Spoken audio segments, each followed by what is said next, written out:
la continuación de las conferencias por el motivo del festejo del aniversario de la Academia Mexicana de Derecho.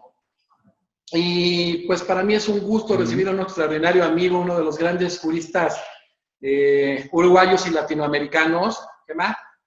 Mi querido amigo Gabriel Valentín. Gabriel, pues gracias por acompañarnos. Tú sabes en lo personal el afecto, el cariño que te tengo. Y pues para mí es muy significativo, igualmente lo es para todos los integrantes de la Academia Mexicana de Derecho. Gracias, Jesús. Te agradezco mucho por la invitación a participar en esta actividad en la que están participando tan prestigiosos juristas. Para mí es un gran placer, y con una academia tan prestigiosa como la Academia Mexicana de Derecho que tú presides. Así que va a ser un gusto compartir algunas ideas con los amigos mexicanos, y ya sé que en varios lugares del mundo también están mirando estos conversatorios que se están dando, así que nuevamente gracias por esta oportunidad. Sí, gracias, Gabriel. Efectivamente, nos han estado hablando de Ecuador, precisamente de Uruguay, de Argentina, del grueso del país, incluso de España, y estamos muy contentos porque qué bueno que en este momento tan complejo del COVID-19, pues se está aprovechando la calidad de todos los procesalistas en las diversas áreas de experticia. Es un gusto. Y Gabriel Valentín es catedrático de Derecho Procesal de la Facultad de Derecho de la Universidad de la República de Uruguay. Es miembro titular del Instituto Iberoamericano de Derecho Procesal, miembro titular del Instituto Panamericano de Derecho Procesal, actualmente presidente del capítulo uruguayo, fundador y director de la Asociación de Derecho Eduardo J. Goitiu. Pues es un autor de varios libros, mi querido Gabriel. Me ha tocado también por ahí para escribir, gracias a él, en Uruguay, en Justicia Uruguaya, y después me di cuenta que referenciaste por ahí nuestra obra. También te lo agradezco, querido Gabriel. Y es autor de varios libros que constituyen doctrina en derecho procesal y más de 150 artículos. Gabriel, de verdad te reitero el gusto de que estés con nosotros. Te reitero también mi amistad, que es ya de muchos años, y que hoy en día no hay cosa tan negativa que no nos pueda dejar, a través de la resiliencia, poder adaptarnos, y en ese proceso de adaptación me encuentro con la emoción de encontrarme a 31 amigos entrañables a nivel internacional y 31 amigos nacionales e internacionales, 62, que verdaderamente les tengo un gran afecto y respeto.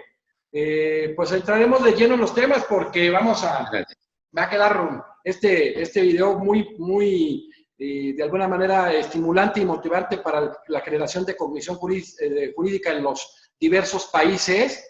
Y te iniciaremos preguntando, mi querido Gabriel, algunas distinciones radicales precisamente entre principios o directrices procesales generales y especiales. ¿Qué nos puedes decir en relación al tema, Gabriel? Bueno, Jesús, nuevamente gracias por esta invitación. Yo vengo diciendo hace días que de toda esta situación que estamos viviendo, de todo lo malo algo bueno está surgiendo, y una es esta posibilidad de intercambio que creo que pocas veces ha sido tan fructífera entre los profesores de derecho. Hemos tenido esta oportunidad de conectarnos en distintas redes, a través de distintas aplicaciones. Yo he podido escuchar conferencias y presentaciones de distintos amigos en distintas oportunidades, y bueno, creo que esta oportunidad tenemos que aprovecharla. Mi idea era reflexionar un poquito acerca de un tema, que es el tema de los principios del proceso. Ocurre que si uno se pregunta, por ejemplo, ¿qué significa la idea de debido proceso?, nos encontramos con que existe una gran ambigüedad en torno al concepto. En general, cuando los autores analizan el concepto de debido proceso, bueno, hay yo diría que dos maneras de encarar la definición. Algunos que dicen, bueno, hacen un recuento de ciertas características que tendrían que darse para que exista debido proceso. Por ejemplo, es muy conocido el repertorio de Willoughby, clásico ya en este tema, que analizando la jurisprudencia de la Corte Suprema de Estados Unidos, releva ciertas características que tienen que sí o sí darse para que exista debido proceso. Otros autores que lo enuncian negativamente, dicen, bueno, para que exista debido proceso no puede existir esto, no puede darse esta otra característica. Pero en general cuesta encontrar una concepción que aglutine esta idea del debido proceso, a tal punto que, por ejemplo, Hart, en su muy reconocido libro sobre el concepto del derecho, The Concept of Law, dice que una de las zonas de incertidumbre más importante se presentan algunas definiciones del derecho público, de las grandes definiciones, y el ejemplo que pone es el de la definición de Due Process of Law de las constituciones norteamericanas. Entonces, ese es un problema de ambigüedad que tenemos de uno de los conceptos, yo diría que el concepto principal de la disciplina del derecho procesal. Si nos preguntamos qué es principio, también tenemos un gran problema, solo por mencionar algunos autores. Por ejemplo, Davis Echandía, un autor reconocido a nivel internacional, menciona 11 principios generales del proceso, 17 principios generales del procedimiento y 7 principios, si no recuerdo mal, estoy diciendo de memoria, de generales del proceso. Es decir, un total de 35 principios. Si revisamos, por ejemplo, un autor argentino muy reconocido, Jorge Walter Peirano, en su libro de ya tiene unos cuantos años, Principios y Fundamentos, enuncia un total de un binomio, una serie de binomios de principios, se presentan, dice el autor, en pares antinómicos, que son unos 10, quiere decir que aproximadamente enuncia unos 20 principios. Y a mí siempre me llamó la atención esto, ¿no? Que si recorro, y si lo mismo me pasa si recorro en autores de mi país, los más reconocidos, Barrios de Ángelis, Tarigo en su momento, Vescovi, cuando enuncian los principios, cada uno tiene su lista propia, como su propio catálogo de principios. Por supuesto que hay grandes coincidencias, pero las listas tienen diferencias. Si uno mira hacia adentro, se encuentra que en esas listas de principios, se encuentra con que las listas son muy variadas. Y ahí me parece que hay dos grandes inconsistencias. Yo las llamo las dos grandes inconsistencias en la identificación de los principios. La primera es que muchos autores dicen que los principios se presentan, por ejemplo, Podetti en Argentina dice en forma bilateral. Peirano en Argentina dice los principios son bifrontales. En Uruguay Barrios dice los principios son binarios. Se presentan en pares antinómicos, dice el reconocido maestro uruguayo. Entonces, así, frente a la oralidad, tenemos la escrituralidad, frente a, por ejemplo, la inmediación, tendríamos la falta de mediación, o mediación, o ausencia de inmediación. Bueno, entonces, esa es una definición que recorre en general a todos los autores. Ahora, resulta que, si uno entra a pensar un poquito más, resulta que hay principios respecto a los cuales no podemos predicar esa característica de la bilateralidad o de presentarse en pares antinómicos. Por ejemplo, me pregunto, frente a la igualdad, es una pregunta que se han hecho otros autores que han analizado el tema también. ¿Es posible encontrar un opuesto, uno que integre ese par de antinómicos, como decía Barrios? Frente a la igualdad podemos hablar del principio de la desigualdad. Frente al principio de la imparcialidad del tribunal, ¿podemos postular que exista un principio de la parcialidad del tribunal? Es evidente que no. Entonces, aquí hay una primera gran inconsistencia en la definición de los principios. Una segunda inconsistencia es que cuando uno mira en esas listas, se encuentra con principios que por su generalidad uno claramente identificaría como un principio general. Uno dice, bueno, la igualdad claramente es un principio que más, ni siquiera es un principio de raigambre exclusivamente procesal, es un principio constitucional que permea en todas las materias del derecho, y en el derecho procesal en la idea de la igualdad de partes. Ese es un verdadero principio general. Pero resulta que los autores en esas listas de principios también mencionan, por ejemplo, sin ir más lejos, los autores que mencioné hoy, Davis Echandía, por ejemplo, mencionan el principio de la valoración de la prueba según sana crítica, el principio de legalidad de las nulidades, el principio de la comunidad de la prueba. Entonces, junto a principios que tienen una gran generalidad, se enuncian principios que en realidad más bien pertenecen a una categoría del proceso o a un subtema dentro, ¿no? Son principios de la prueba, principios de la actividad de sentenciar, principios de los actos, de las nulidades. Entonces, en esa confusión que se generan por estas dos grandes inconsistencias, ocurre que terminamos llamando principios a cosas muy distintas entre sí. Y señala un autor español de la Oliva con gran claridad, dice, me sucede que en esta gran confusión que encuentro, que todo se llama principio, él dice, cuando todo es principio, ya nada es principio. Si a todo lo elevamos le damos esa característica, al final todo lo calificamos como principio y nos quedamos sin principios. Entonces, yo propongo hacer un trabajo de identificación, de búsqueda acerca de cuáles son esos principios. Esto es un poco como una primera reflexión general. Entonces, la tarea de búsqueda tiene que responder a esas dos inconsistencias. A la primera, y advertir que en eso que llamamos principios hay algunas exigencias que verdaderamente se presentan, como se dice, en pares antinómicos, pero hay otras que no. Estas últimas, las que no se presentan en pares antinómicos, sino que se presentan como principios únicos, que no admiten contrario, es a lo que yo propongo llamar verdaderos principios imprescindibles a la idea de proceso. Ejemplo, la igualdad de partes. Ejemplo, la imparcialidad del tribunal. Después yo voy al tratar algunas de las otras preguntas que estuvimos pensando, voy a trabajar sobre cómo buscar y cómo identificar allí cuáles son esos principios. Y otros que sí se presentan en pares. Por ejemplo, la oralidad o la escrituralidad. Entonces, para responder a esa primera inconsistencia nos vamos a encontrar con que las constituciones y las normas internacionales hay veces que imponen una determinada exigencia como imprescindible.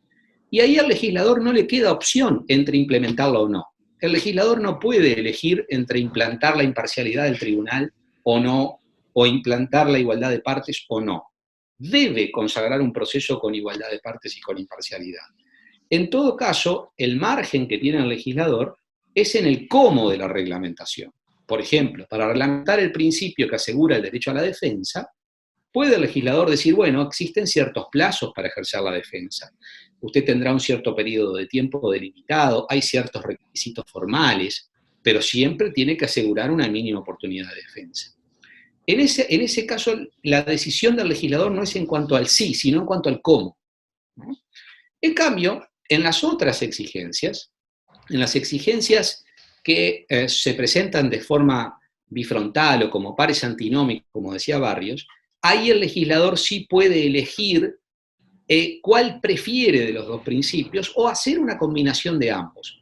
Más oralidad, menos escrituralidad o más, o combinación de ambas cosas, ¿no? Según cómo entienda que para ese supuesto proceso es la mejor forma de administrar justicia. Y ahí sí hay un margen para la política procesal, es decir, ahí el legislador tiene un margen de opción. Couture, el gran maestro uruguayo, decía que los principios son desarrollo de políticas procesales. Y yo digo, bueno, sí, pero hay políticas que ya están impuestas por la Constitución y hay otras en que la Constitución delegó en el legislador la reglamentación de esa política procesal. Eso es para las exigencias que se presentan como pares. Entonces, a los que se presentan como principios unívocos que ya están predeterminados, prefiero llamarlos principios, y a los que se presentan como pares en los que el legislador elige, propongo llamarlos máximas, directrices, reglas técnicas, como también nos mencionan algunos autores, en las cuales hay un margen de opción.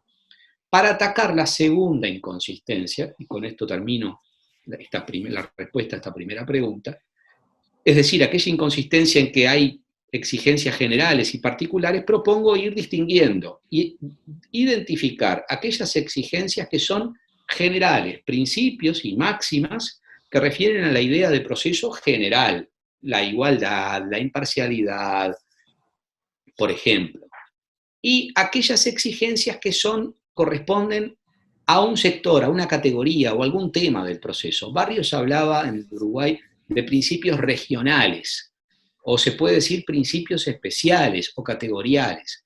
Por ejemplo, los principios de la prueba, ¿no? El principio de comunidad de la prueba, de adquisición de la prueba, principios o máximas, según lo ubiquemos en una u otra categoría.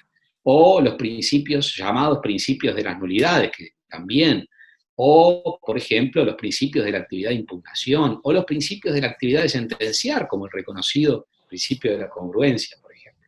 Entonces, separar lo que es general de lo que es especial, para ir desbrozando y tratando de limpiar este tema en la búsqueda de aquellos que son los verdaderos principios generales del proceso. Esa es un poco la Perfecto. respuesta a la primera pregunta que te.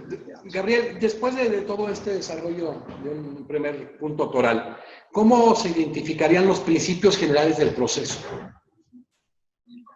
Ahí está. Ahí lo que propongo es lo siguiente, es decir, cómo trabajar en la búsqueda de lo que son los verdaderos principios generales. Bueno, lo que hay que hacer, me parece, es justamente una selección y tratar de identificar aquellas exigencias que son imprescindibles a la idea de proceso. Es decir, tenemos que buscar en el diseño del programa constitucional o en el diseño del programa que tenemos en las normas internacionales. Todos nuestros países han ratificado convenciones internacionales de derechos humanos que consagran una serie de garantías básicas, por ejemplo, el artículo 8 de la Convención Americana de Derechos Humanos, por poner el artículo 14 de la Convención Internacional de Derechos Civiles y Políticos, que consagran una serie como un nudo, un núcleo de garantías básicas. Identificar esas exigencias que son imprescindibles a la idea de proceso, y a eso lo denomino principios. Y después aquellas exigencias que no son verdaderamente imprescindibles. Por ejemplo, yo me pregunto, muchos de nuestros países consagran estructuras en las cuales no hay ningún acto de oralidad, que de repente hay actos exclusivos, se presenta una demanda y, bueno, una regulación es la estructura monitoria, que puede tener otros problemas, ¿no? Siempre se ha analizado el tema de la estructura monitoria, si puede tener algún problema desde el punto de vista de la garantía del debido proceso en cuanto a la igualdad, en cuanto al derecho de defensa. Pero nunca se ha cuestionado esa estructura por ser exclusivamente escrita cuando no hay oposición, porque cuando no hay oposición nos vamos a encontrar con una demanda y una resolución del tribunal, ¿no? Las estructuras de ejecución en general, todos los trámites de ejecución de nuestros países, también en general son exclusivamente escritas. Y en general nadie cuestiona, no atacan esas estructuras desde ese punto de vista. Entonces, a mí me parece que es posible identificar exigencias en las cuales es posible que muchas veces el constituyente imponga de repente alguna constitución de alguno de nuestros países, dice es preferible que los procesos se organicen como un proceso por audiencias. Y ahí el constituyente le está diciendo, yo prefiero que se haga un proceso en el cual existan audiencias y exista algún atisbo de oralidad. Lo que no quiere decir que no existan actos escritos en esa estructura por audiencias. Lo que hay es una preferencia marcada por el constituyente en alguna de nuestras constituciones. En otras no hay una norma expresa que lo establezca, y algunos pueden inferir la existencia de una preferencia por la oralidad, y probablemente la oralidad sea una muy buena forma de componer los conflictos, sin duda, y en la que funcionan muy bien los principios del proceso. Pero ahí hay una dosis de gradualidad en la que se puede seleccionar hasta qué punto oralidad o cómo combinar con escritos. O muchas veces el legislador, al organizar el proceso, se encuentra con dos extremos que tiene que atender. El extremo de la necesidad de tener una respuesta lo más inmediata posible, y por otro lado el problema de tener una decisión que sea razonablemente meditada, con oportunidades de argumentación y prueba. Y ahí el legislador combina, al organizar el proceso, más o menos celeridad en función del análisis de estos dos factores. Y allí el legislador está ejerciendo política procesal. Pero eso es lo que yo denomino máximas o reglas técnicas o directrices. Pero ¿cómo identificar los principios? Bueno, tratar de seleccionar y ser muy cuidadoso en determinar cuáles son las exigencias imprescindibles para que exista proceso. Aquellas sin las cuales diríamos no hay proceso. Para poner un ejemplo, Couture, en sus viejos estudios sobre el proceso civil, dedicó un primer tomo, una obra muy conocida, al análisis de los principios constitucionales, enraizó al proceso civil en la Constitución, cosa que todavía no existían desarrollos muy amplios en aquella época. Está la vieja discusión de un estudio contemporáneo de Niceto Alcalá Zamora, ¿no? Más o menos por la misma época, y se discute cuál de los dos enfoques fue de los pioneros en el análisis, en enraizar al proceso civil en la Constitución. Sí existían muchos desarrollos de la panorámica del derecho procesal penal, ¿no? Pero no tanto del proceso civil.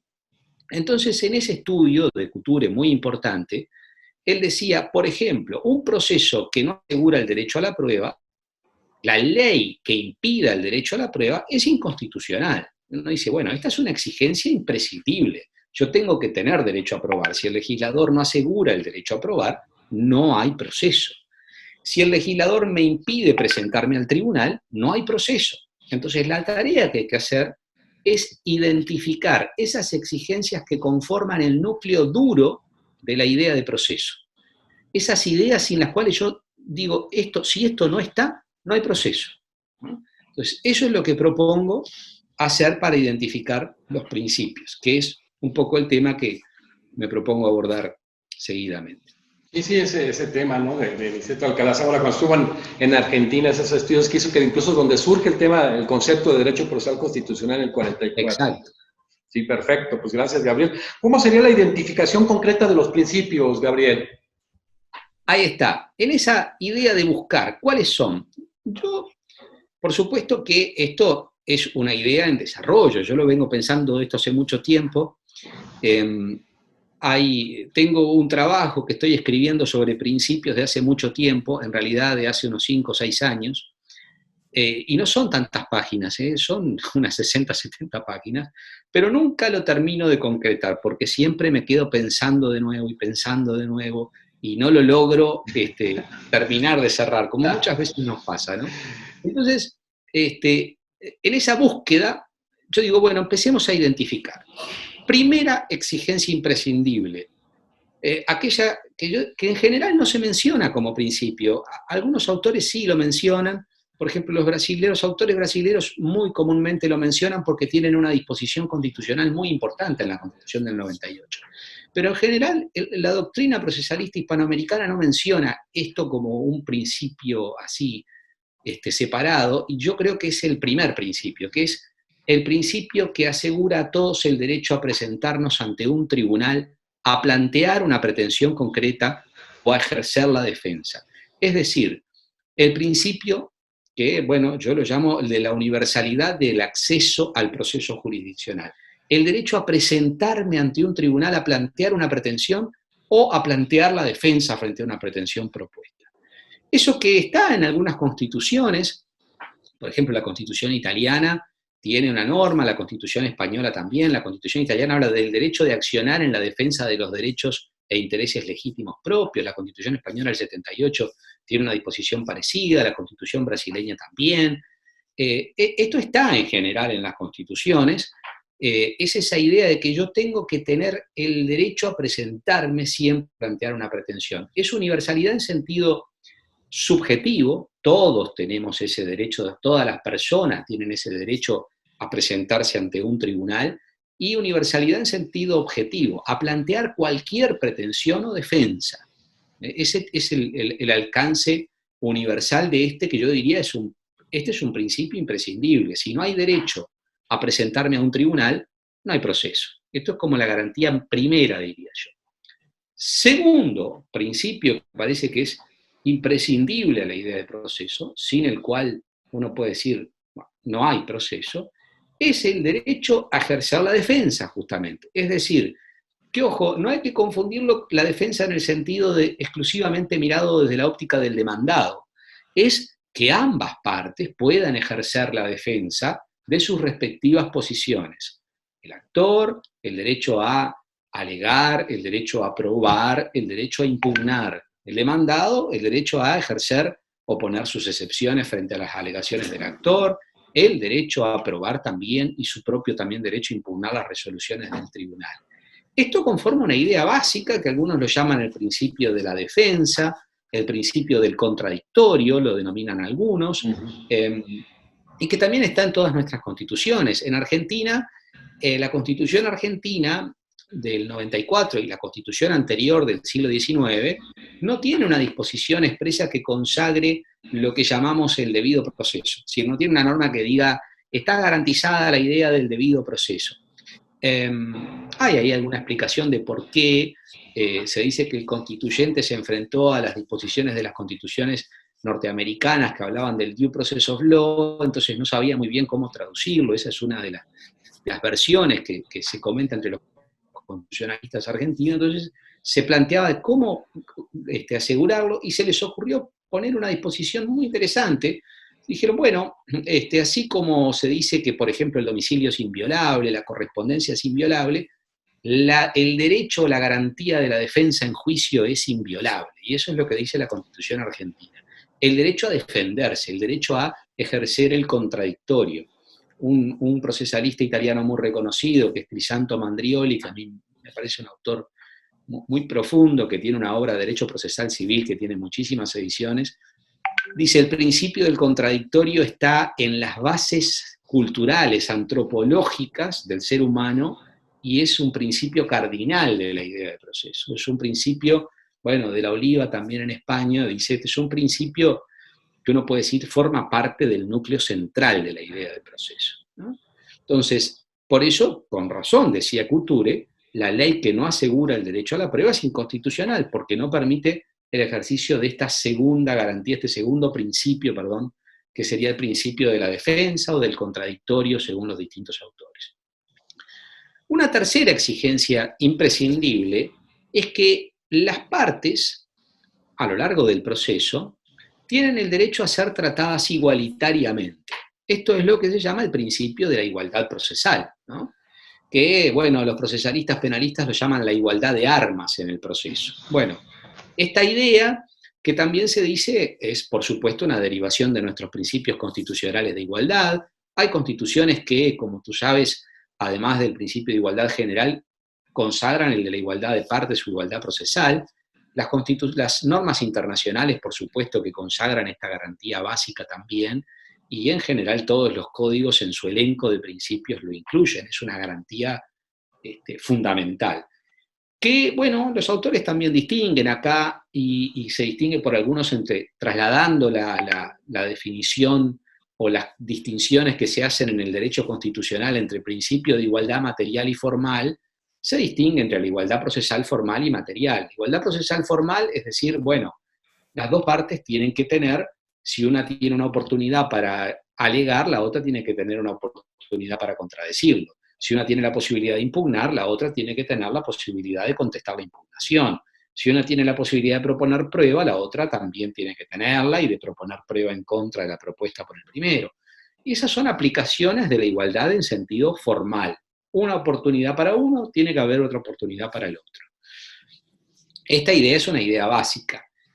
La igualdad en sentido material dice: no basta con que yo le dé las oportunidades en abstracto de ejercer esas posibilidades. Es decir, no basta con que yo le diga a uno: usted tiene la posibilidad legal y usted también va a tener su tiempo para contestar o replicar. Esta idea de la igualdad procesal en sentido material atiende a las diferencias que pueden existir entre las partes, diferencias que pueden ser económicas, que pueden ser sociales, que pueden ser culturales, que pueden ser de distintos sustentos. Y por eso las normas procesales prevén muchas veces, como refuerzo de la idea de igualdad formal, algunas disposiciones que tratan de colocar en un mismo pie a personas, partes que en principio no estarían en la misma postura. Acá hay una gran cuestión, que es una gran discusión del derecho procesal contemporáneo, que es, que obviamente no me daría el tiempo para abordarlo hoy totalmente, que es quién tiene que eliminar o quién tiene que generar el piso imprescindible para eliminar esas desigualdades. Porque, bueno, el legislador puede hacerlo muchas veces. Por ejemplo, el Código Uruguayo tiene una disposición que está prevista para los procesos de las pretensiones de materia laboral. Entonces, la regla general de nuestro sistema, del sistema procesal uruguayo, es que la pretensión se propone en la demanda, como en todos nuestros países, y que solo puede ser alterada hasta que el demandado conteste. La modificación de demanda solo puede darse hasta que el demandado conteste. Una vez que el demandado contesta o le vence el plazo para contestar, el Código consagra una regla que dice: la pretensión no podrá ser alterada, salvo que exista una norma que habilite expresamente a cambiarla. Y una es la prevista para los procesos de materia laboral, que dice el artículo 350.3 del CGP, del Código General del Proceso, que es una disposición muy conocida entre los analistas del Código Uruguayo, dice: en los procesos de estas materias, y en general en los procesos que llama de carácter social, el actor podrá modificar la pretensión inclusive en la primera audiencia, que se llama preliminar en la regulación del Código Uruguayo. Quiere decir que se le da una oportunidad al actor de cambiar su pretensión en la audiencia cuando el demandado ya le contestó. En la audiencia dice cuando existan carencias manifiestas de información o de asesoramiento que determinen omisiones en relación a los derechos que asisten a la parte. Entonces, si el trabajador, por ejemplo, por no disponer de toda la información, por no haber sido debidamente asesorado, no reclamó, por ejemplo, todos los rubros que le podrían haber correspondido, se le da esta oportunidad que es extraordinaria en el sistema procesal uruguayo. Esto es una forma de compensar una posible desigualdad original. Para equilibrar, se le da, por supuesto, en ese caso, una oportunidad al demandado de ampliar su defensa y contestar ante esta modificación de la pretensión. Acá es el legislador el que busca equiparar, pero también hay toda una idea, que es la idea del activismo en el derecho procesal contemporáneo, de que sea el juez el que salga a eliminar o atemperar esas posibles desigualdades. Esto plantea una idea muy provocadora que ha generado uno de los grandes debates del derecho procesal contemporáneo. Si puede hacerlo, hasta dónde puede hacerlo, si esto no lesiona los otros principios que estábamos mencionando. Bueno, esto daría como para discutir un buen rato más, ¿no? Entonces, esta idea de igualdad es una exigencia imprescindible y todos podemos coincidir en que es un principio. Entonces tenemos universalidad del acceso al proceso, ejercicio de la defensa o contradictorio, igualdad. Otro principio, una idea, una exigencia que es imprescindible y que por eso la podemos calificar como principio, que está en todas nuestras constituciones y sin embargo hoy se discute mucho también, es todas nuestras constituciones en general consagran una disposición o tienen una disposición según la cual la organización del proceso, la Constitución uruguaya dice, el orden y las formalidades de los juicios los determina la ley. Es decir, tiene que la ley ser la que predetermine cuál es la organización del debate, cómo se discute, cómo se regulan las oportunidades, qué posibilidades tiene cada uno, cuáles son los actos que componen la serie total, en qué tiempos. Entonces, en general las constituciones dicen, bueno, es mejor que esto no lo determine cada juez en cada caso concreto ante cada litigante, sino que esas reglas estén predeterminadas por una razón de seguridad jurídica, es decir, todos conocemos de antemano las reglas que regulan esta actividad que llamamos proceso. Es como aquella analogía que hacía Calamandrei entre el proceso y el juego, ¿no? El proceso como gioco, ¿no? El proceso como un juego. Y él decía, bueno, es importante que las reglas se sepan de antemano, que las reglas estén previamente determinadas para que todos sepamos a qué estamos jugando.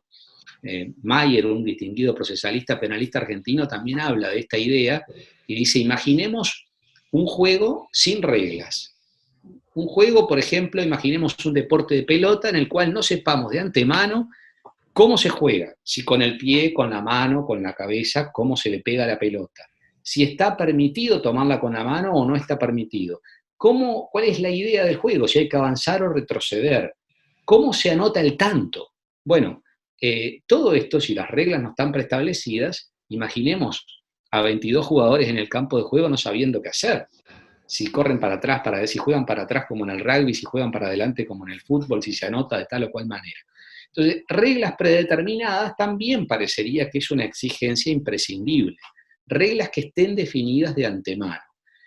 Sin embargo, esto también tiene un debate contemporáneo, una discusión muy importante. Hay algunos autores que entienden que en la búsqueda de la mejor tutela, de una tutela adecuada, hay que darle al tribunal posibilidades de adecuar el procedimiento, es decir, buscar que la estructura sea la adecuada del caso. Esto hay un gran debate también contemporáneo, pero tenemos el tema que hay en algunos países disposiciones constitucionales que establecen que esta es una garantía fundamental. Una quinta garantía imprescindible, yo diría, y ya la he mencionado, es la garantía de ser juzgados por un tribunal imparcial. Evidentemente esto es una idea imprescindible, la idea de proceso. Sin esto no hay proceso. Es decir, esto está, por supuesto, en todas nuestras constituciones. que las consagran directa e indirectamente, por ejemplo, cuando las constituciones prohíben ser juzgados por comisiones especiales para el caso, cuando las constituciones consagran la garantía del juez natural, el derecho a un juez predeterminado por la ley, el derecho a ser juzgados por como dicen la Convención Americana de Derechos Humanos en su artículo 8, por un juez independiente, imparcial y predeterminado por la ley. Bueno, esto que está en el sistema constitucional e internacional de derechos humanos, esa idea de la imparcialidad, el derecho que tenemos todos de ser juzgados en un proceso por un tribunal imparcial. No vamos acá, por supuesto, no daría el tiempo para profundizar en esta idea de imparcialidad, pero esta idea de imparcialidad tiene por lo menos dos grandes connotaciones, dos grandes ideas que se analizan con distintas palabras, pero se podría, más allá de las calificaciones, prefiero identificar las ideas en sí mismas. La primera idea es que el tribunal necesariamente tiene que ser un sujeto, como dice Barrios de Ángeles en mi país, ajeno a los intereses que conforman el objeto del proceso. Es decir, no puede ser el titular de las cuestiones que no puede ser un interesado en las cuestiones que se están discutiendo. Barrios decía, el único interés que guía al tribunal es el máximo de la jurisdicción, pero no un interés general, pero no un interés particular. Esta idea es una idea básica, fundamental. El tribunal no puede ser un interesado y en general todas las garantías de la excusación y de la recusación se establecen en todos nuestros códigos procesales. Yo siempre menciono que el viejo Código Procesal Penal uruguayo del año 1980, que copió al viejo Código de Instrucción Criminal de 1879, un código absolutamente inquisitivo, muy criticado que rigió, es un sistema que rigió muchos años en nuestro país, hasta que aprobamos el sistema procesal penal acusatorio, que no tiene demasiado tiempo en el Uruguay. En ese sistema el juez era el que reunía las pruebas del caso concreto, era el investigador que podía incluso iniciar una investigación de oficio, reunir las pruebas. Para algunos autores podía procesar, someter a proceso de oficio y hasta imponer la prisión preventiva de oficio, un sistema muy criticable, y después ese mismo juez dictaba la sentencia. Entonces, un juez en el que verdaderamente esta garantía de la imparcialidad no estaba asegurada, y ese código no tenía una regulación, no preveía expresamente la posibilidad de recusar al juez. No estaba previsto directamente, ¿no? Se sostenía que, se podía aplicar por analogía o por una norma de remisión las disposiciones del proceso civil que regulaban esta garantía, pero era increíble que un código no regulara la posibilidad de recusar a un juez.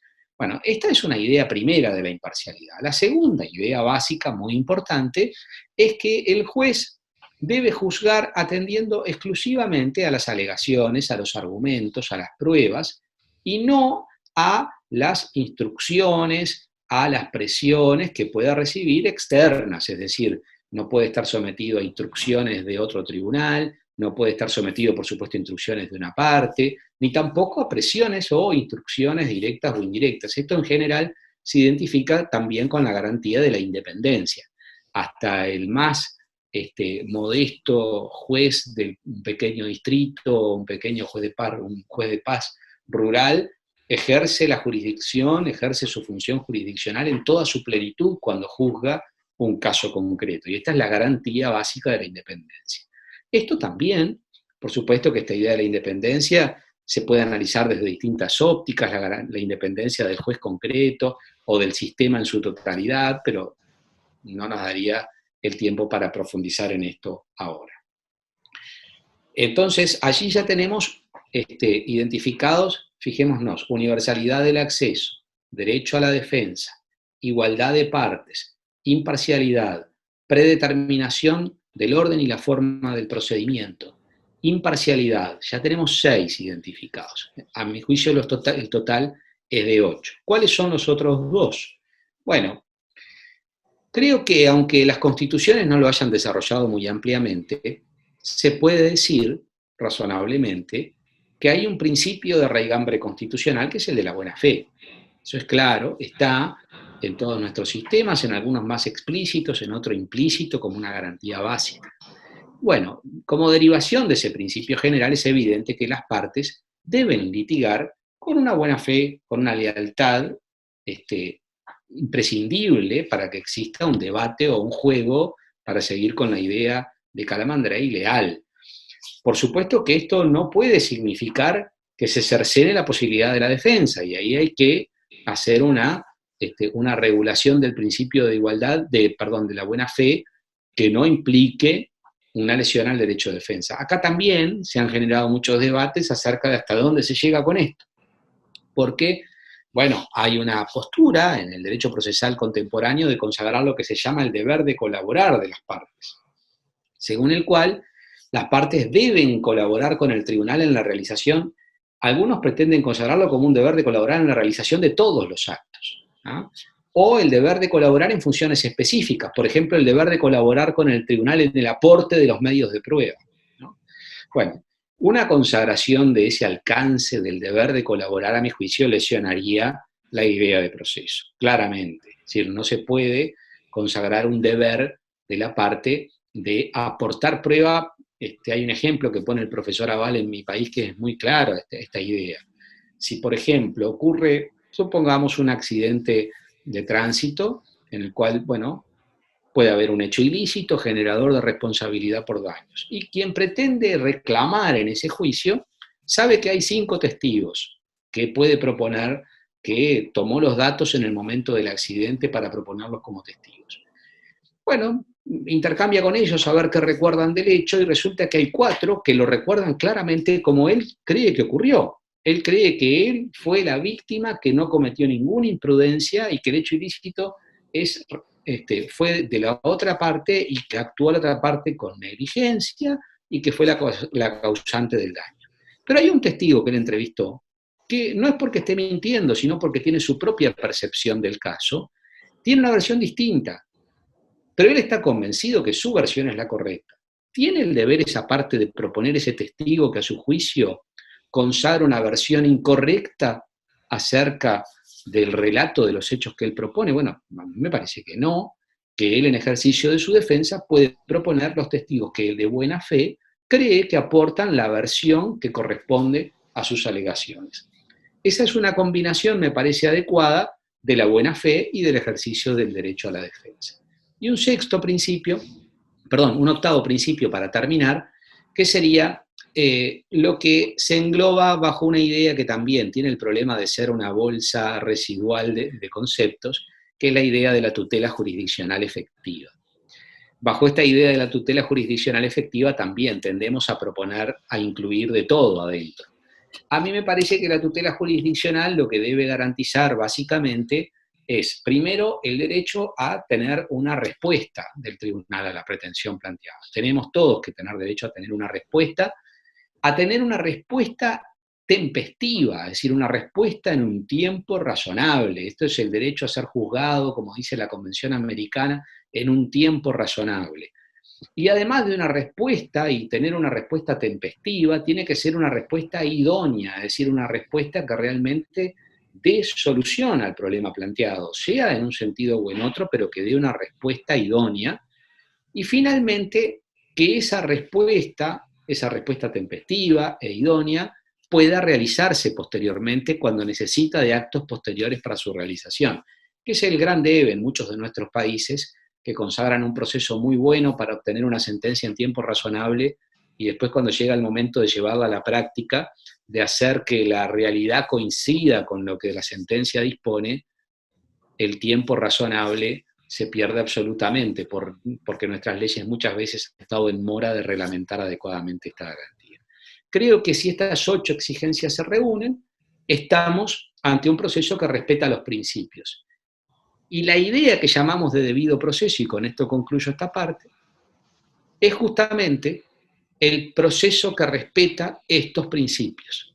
Por eso Barrios dice, me parece que es una idea muy fecunda, el debido proceso es la síntesis de los principios del proceso. Cuando todos los principios se cumplen, tenemos el debido proceso. O como dice, por ejemplo, un procesalista penalista argentino, Vázquez Rossi, el proceso según Constitución. Si se cumplen con estas exigencias que identificamos, el proceso es debido. Y con esto concluyo esta y parte. te daría una última. Perfecto, muchas gracias, Gabriel, excelente. Ya que has referido todos estos temas, en cuanto a los principios procesales generales, ¿qué referimos sobre sus funciones en las tareas de aplicación, integración e interpretación, Gabriel? Con esta parte concluyo. Bien. Bueno, gracias Jesús. Para terminar esta presentación, se me ocurrió que era importante identificar, bueno, estos son los principios generales, ¿qué hacemos con ellos? Bueno, primero, hay disposiciones en muchas de nuestras constituciones. Yo puedo identificar rápidamente una en la Constitución argentina y una en la uruguaya, que me son constituciones muy familiares, y allí hay disposiciones que establecen claramente que aun cuando no exista una enunciación explícita de un principio en la Constitución, no es necesario que exista, porque si ese principio es imprescindible a la forma republicana de gobierno o a la personalidad humana, ahí hay alguna diferencia de redacción según las constituciones, ese principio debe considerarse que está consagrado. Entonces, no es necesario que el principio esté mencionado, basta que pueda inferirse de esas ideas generales. Ahora, además de eso, muchas de nuestras constituciones establecen que aunque el legislador no haya reglamentado la aplicación del principio, el principio debe aplicarse. Esto también está en las convenciones internacionales, ¿no? La Convención Americana de Derechos Humanos dice, bueno, aunque los estados tienen el deber de aplicar estas garantías mínimas, aunque no se aplique, bueno, las autoridades en el ejercicio de sus funciones deben aplicar estos principios. En las disposiciones... Gabriel, sí. Se cortó un poco en relación Sí. cuando íbamos iniciando la última pregunta. Se cortó, ha habido problemas en el continente con relación a esto.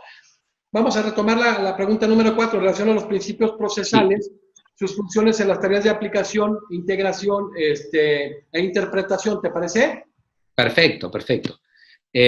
Decía, si todas nuestras constituciones en general, ¿no? Las constituciones del área tienen disposiciones que dicen, bueno, aunque un principio no esté consagrado explícitamente en el sistema constitucional, bueno, se consideran principios o garantías fundamentales aquellos que derivan de la personalidad humana, de la forma republicana democrática de gobierno. Bueno, esos principios básicos, ahí hay algunas diferencias entre las constituciones, no necesitan la constitución. Pero además, en general, las constituciones establecen que aun cuando no exista una reglamentación específica del principio, debe aplicarse el principio. Entonces, una primera cuestión es que aun cuando no se puede aplicar directamente el principio, aun cuando en teoría una reglamentación puede hacer que esa garantía funcione mejor, si existiera una reglamentación legal, si el juez identifica, tiene que resolver un problema concreto y no tiene una regulación específica, debe aplicar directamente los principios constitucionales del proceso a los que me refería. En segundo lugar, siempre si se encuentra con la interpretación de una disposición legal y resulta que esa disposición legal puede tener dos o más significados, porque bueno, trabajamos con símbolos del lenguaje y puede haber una disposición de la ley que pueda tener más de un sentido. Esto ocurre muchísimas veces en la tarea de determinación del sentido de las disposiciones. Bueno, el juez o el aplicador de la norma tiene que elegir aquella interpretación que sea mejor o más compatible. Es un constitucionalista muy reconocido, el profesor Martín Rizo, dice, debe interpretarse según la Constitución y, además, según el sistema internacional de los derechos humanos. Es decir, entre dos interpretaciones hay que preferir la ajustada al diseño constitucional e internacional del principio. Y en tercer lugar, si se encontrara con una disposición de la ley que tiene un único sentido, y ese único sentido es contrario al principio, o garantía constitucional e internacional, bueno, allí el juez se enfrenta al problema de la contradicción de la disposición legal con el principio constitucional o convencional. La Convención Americana de Derechos Humanos consagra, como todos sabemos, el control de convencionalidad, que ha sido muy desarrollado en los últimos años a partir de varios casos, el caso Mina Machan, que fue el primero que hubo un voto ahí en el cual por primera vez se habló de este control de convencionalidad, y después, García Ramírez. ahí está García Ramírez, a partir el trabajador de los congresos contra Perú, 2006, bueno, se fue desarrollando esta idea del control de convencionalidad que hoy tiene muchísima jurisprudencia de la Corte Interamericana de Derechos Humanos. Y también está el control de constitucionalidad de todos nuestros países, que consagran la posibilidad de un control con distintas formas, ¿no? En mi país hay un pequeño problema, que es que, o un pequeño gran problema, que es que por un lado nosotros tenemos un sistema concentrado de declaración de inconstitucionalidad, solo la Suprema Corte puede declarar la inconstitucionalidad de las leyes para el caso concreto, y además es un sistema que, a pesar de ser concentrado, está en el órgano vértice del Poder Judicial, es un sistema cuyos efectos, la declaración de inconstitucionalidad, es solo para el caso concreto. Entonces, esto genera que si un juez cualquiera que no sea los jueces, los ministros de la Suprema Corte de Justicia, advierte que una disposición viola la ley, por ejemplo, viola el principio que decíamos hoy de la imparcialidad del tribunal, ¿no? Que está consagrado en la Constitución y que está consagrado también en la Convención Americana. Según el Sistema Interamericano de Derechos Humanos, él podría hacer un control de convencionalidad y desaplicar la ley y aplicar la convención. Pero según el sistema interno de control de constitucionalidad, debería remitir el asunto a la Suprema Corte para que la Corte declare la inaplicabilidad al caso concreto. Entonces, en función de eso se ha tratado de compatibilizar y buscar cómo solucionar este problema, y en general se entiende, es la posición, por ejemplo, de Rizzo, y es la posición que en general se sigue, es que todos los jueces tienen el deber de hacer el control de convencionalidad. Y todos los jueces deben desaplicar la ley cuando es contraria a el acto jurídico que sea cuando es contrario a la convención. Pero cuando se trata específicamente de una ley, tiene que remitirlo a la Suprema Corte para que la Suprema Corte ejercite el control de constitucionalidad. Este es un tema bien interesante. Hay un caso contra Surinam, yo ahora no recuerdo exactamente, en el cual la Corte la Corte Interamericana de Derechos Humanos estableció que el sistema de control de convencionalidad puede ser distinto en cada país y puede ajustarse al diseño constitucional de cada país, pero tiene que haber algún sistema de control. Un desafío muy interesante y una gran discusión es si este sistema es absolutamente respetuoso del sistema internacional o no. Por eso ha habido grandes esfuerzos de los estudiosos en Uruguay para tratar de buscar una interpretación que permita conjugar estos dos sistemas, de control difuso de convencionalidad y control concentrado de constitucionalidad. Pero en esto los principios, lo cierto es que por algunas formas de control necesariamente debe desaplicarse la disposición contraria al principio reconocido por la norma constitucional o convencional. Estas eran básicamente las ideas, que obviamente siempre quedan muchos puntos por profundizar, pero las ideas básicas que quería compartir contigo y con todos los que nos estén escuchando. No, excelente, fíjate, Gabriel, en ese sentido, que bueno que haces un muy buen planteamiento y un muy, muy buen viraje al sistema interamericano y el tema del control de la convencionalidad en sede interna o difuso, y que lo haces muy atinadamente, porque establece el primer caso, el voto razonado que se da de don Sergio García Ramírez en el caso de Mirna Machan contra Guatemala, en 2003. Luego señalas el primer caso en donde efectivamente se hace vinculante, que es en el Trabajadores Cesados del Congreso, pero, y porque el primero donde se configura plenariamente, que fue en el mismo año de 2006, en el caso de Almonacid Arellano contra Chile, no era vinculante. Entonces, aquí lo que también se me hace riesgoso en América Latina, y tú lo abordaste, que a veces se asesina la misma Corte, es el tema del margen de apreciación nacional. Ese tema del margen de apreciación nacional, de adecuación a ciertas circunstancias, luego genera arbitrariedad, y la esencia misma del control de convencionalidad pues tiende a ser totalmente diferente. Entonces, de verdad ha sido extraordinario escucharte. Eres un procesalista que desde que tuve el placer de coincidir contigo hemos hecho generado una gran empatía académica, una extraordinaria amistad, y que muchas gracias.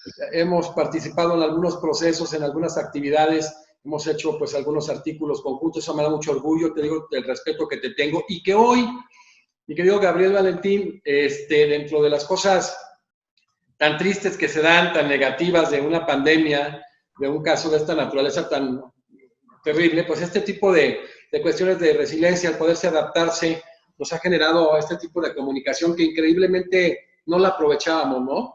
El volverte a encontrar, que nos tenemos que encontrar en foros, pues por más que tú viajas a algunos, yo viajo a otros, y no coincidimos. Y en Panamá, por ejemplo, parecía que íbamos a coincidir, hace fue el año pasado, y tuviste un conflicto y no pudiste ir a Panamá. Hoy estoy muy contento de verte, Gabriel. Sabes el cariño que te tengo. Yo tengo una gran gratitud a la Academia Mexicana de Derecho, que está conformada con grandes juristas de todo México, gente que yo respeto mucho, que me invitaron a su equipo y que hoy han considerado pertinente que yo sea el presidente, y que de alguna manera este equipo que hemos hecho en toda América Latina, incluso con los juristas europeos, lo estamos manejando junto con lo que es la academia, y estamos realizando y materializando un conferencial de 31, precisamente de alguna manera conversaciones muy de amigos, pero muy académicas y profundas. Entonces quiero decirte que me siento muy agradecido, Gabriel, porque estés presente en estas conferencias, de que hayas participado, porque tú sabes, reitero, que respeto mucho tu calidad académica, el trabajo que has venido haciendo en Uruguay y en América Latina, en el Instituto Panamericano de Derecho Procesal, en el Instituto, en el capítulo Uruguay que tú presides, y que pues esa obra hay que concluirla, va a ser una emoción tenerla en las manos. Eres un hombre muy talentoso que tiendes a generar doctrina, y vale mucho la pena, y de verdad te lo agradezco de corazón, amigo. Al contrario, Jesús, te agradezco mucho a ti por esta invitación que nos ha dado esta oportunidad de conversar sobre temas tan importantes, y reencontrarnos. La verdad que, como tú dices, hace muchos años que nos conocemos y hemos coincidido muchas veces. Recuerdo, creo que la primera oportunidad que nos vimos fue en un congreso en Cajamarca hace ya unos cuantos años. En Perú, años. ya hace cuánto, Gabriel, ya hace un buen rato, ¿no? Sí, ya hace unos cuantos años. Así que te agradezco mucho por esta invitación, también te tengo un gran respeto y una gran estima, y esta es una gran oportunidad de participar en una actividad tan prestigiosa como la que estás organizando. Así que sigan adelante estas actividades que son muy provechosas para todos. Oye, para concluir, porque se nos fueron unos minutos, se nos fueron algunos minutos, platicamos con el próximo virtual Procurador General de la Nación en Argentina, con Daniel Rafecas, de un tema muy interesante, y expuso ya también en este congreso, igual nuestro amigo común Gustavo Calviño, sí, en relación a que Gustavo está muy en favor, obviamente. Ahí me gustaría aquí una opinión más de un gran amigo y procesalista, tema de la carga dinámica de la prueba. Ya sabemos, muy brevemente, pues un par de minutos, son 2-3 minutos. Obviamente está muy en contra nuestro amigo Daniel, y obviamente a favor nuestro gran amigo también Gustavo Calviño. ¿Qué opinión te merece el tema de la carga dinámica de la prueba, Gabriel? Bueno, sobre ese tema, yo escribí junto con una profesora en el año 99, fíjate, hace ya 21 años, cuando la teoría de la carga probatoria dinámica de la prueba había aparecido unos pocos años antes en Argentina, y después se fue trasladando la discusión. A mí me parece que la teoría de la carga probatoria dinámica yo tampoco la comparto, la he criticado desde siempre. Creo que es un sistema en el cual, primero, significa determinar las reglas en base a las cuales las partes predeterminan su proposición de la prueba al final del proceso. Esto es como lo que hablábamos hoy de las reglas del juego, ¿no? Es decir, es crear la regla del juego para el caso concreto cuando el juego terminó. Esto creo que es ir precisamente en contra de las funciones básicas de la carga de la prueba, más allá de que también ahora hay una discusión acerca del concepto de la carga de la prueba. Sí. Hay toda una discusión, que ya la conocemos, sobre la carga de la prueba, pero bueno, sin entrar ahora en ese debate, me parece que la teoría de la carga dinámica de la prueba, es decir, en cada caso concreto, en función de lo que cada juez en cada caso considera que es la parte que está en mejores condiciones de probar, me parece que eso vulnera garantías básicas de la idea de debido proceso. Justamente, en el encare de los principios, vulnera el principio de la defensa o del contradictorio, porque no me permite a mí prever de antemano precisamente cuál sería la consecuencia de no probar en función de esa definición de antemano de las reglas de la carga de la prueba, y por ello proponer prueba en atención a esas posibilidades. Sobre todo creo que esta teoría es muy perniciosa y mucho más grave la vulneración que genera cuando la aplica el órgano jurisdiccional que actúa en último lugar, cuando ya verdaderamente no existe posibilidad alguna de que la parte pueda ejercer el derecho a la defensa. Es como decirle, bueno, mire, en realidad la ley decía que la carga de la prueba, en función de una regla predeterminada, la tenía la otra parte. Pero yo digo que para este caso concreto, solo para este caso, usted estaba en mejores condiciones de probar, y por lo tanto le impongo en este momento la carga de la prueba cuando usted ya no la puede ejercitar. Esto Tarufo ha hecho una crítica muy inteligente a esto y dice que la aplicación de esta teoría, este tipo de teorías, lleva a una manipulación del resultado probatorio, ¿no? Y en esto hay verdaderamente, me parece una crítica demoledora. No se puede, cuando el juego terminó, definir las reglas del juego. Es como decir, bueno, mire, las reglas de tanteo, como hablábamos hoy, están predeterminadas. Usted tiene que hacer el gol, significa que tiene que pasar por debajo de los 3 palos y pasar la raya. Eso significa que es anotar un tanto. Y cuando el juego terminó, le digan, miren, ¿sabe que no? Acabo de cambiar la regla de tanteo. Y eso que usted creyó que eran 3 goles, no son goles, sino que el gol era pegarle afuera, por decirle cualquier barbaridad. A mí me parece que esto no puede funcionar y no puede ser respetuoso de la idea de debido proceso. En el Uruguay hay una vieja discusión. Inicialmente la academia se perfiló a favor de la carga dinámica de la prueba. Solamente inicialmente se habían opuesto el profesor Guerra, el profesor Barrios, la profesora Stipanisic y yo éramos los únicos que estábamos en contra inicialmente. Con el tiempo, yo diría que la mayoría de la doctrina se ha venido inclinando a una crítica a la teoría de la carga dinámica de la prueba. Hoy por hoy creo que la doctrina uruguaya hay una mayoría, yo no diría abrumadora, pero creo que a pesar de que hay un gran debate, la mayoría de la doctrina se está inclinando a una crítica de esta teoría. Pero los tribunales la aplican, muchos tribunales la aplican, a pesar de que tampoco hay una disposición que consagre esta teoría, ¿no? Pero bueno, es una de las grandes uno de los grandes debates. Por allá yo creo que Arturo Caumón ha de estar en favor del tema, nuestro amigo Arturo. Pero bueno, Gabriel, te reitero, muchas gracias, amigo, nos vemos muy pronto, vamos a seguir gestando algunas gracias a ti. Dinámicas académicas en este desarrollo de la tecnología que de alguna manera mitiga este tipo de cuestiones, sobre todo en relación al intelecto y al espíritu. Reitero, hermano, muchas gracias. Muchas gracias. Un abrazo a la distancia.